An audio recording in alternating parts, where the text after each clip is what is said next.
Okay, we have this Amazon that was presented to us with a broken, with a history of a broken beak. Now, unfortunately, we see this quite frequently. I say unfortunately because usually it's associated with trauma. Classically, two birds fighting.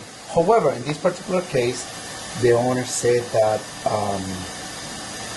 it just happened. So we're doing some testing to see why this is happening. So, well, this is not that surgical procedure per se, but we will reshape the beak and fix it, okay? And I'm going to show you how it's done.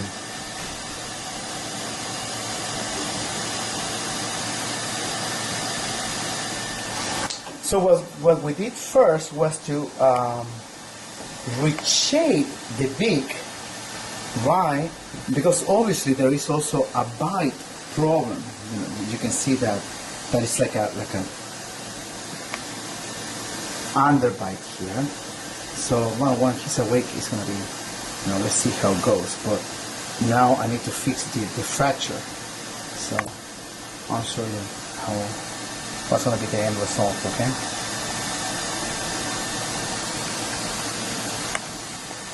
The fracture now is fixed.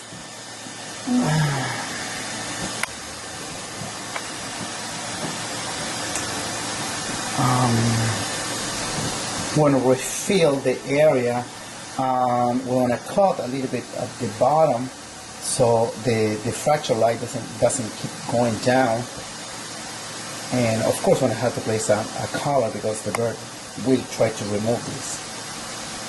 Okay, I'll show you how it's look when it's completely done. But looks good, huh, so far.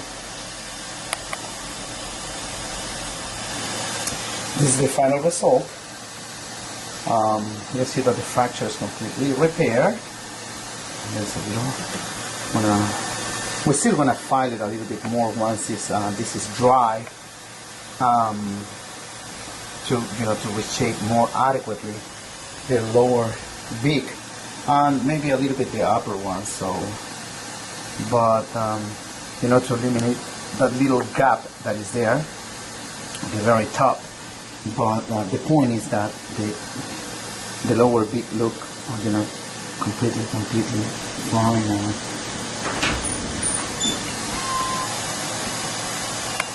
Okay, and the patient is of course done really good. So, okay.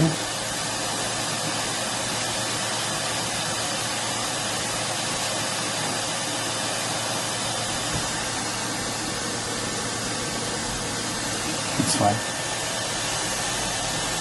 We're putting an e-collar also on this patient. He's a little bit upset right now. It's coming towards me, but you can see that the beak looks fantastic. He's really upset with the collar though. So, everything came out good. He's chewing the bars now, so he's really strong. It's okay. Stay there. I know. We just want to show how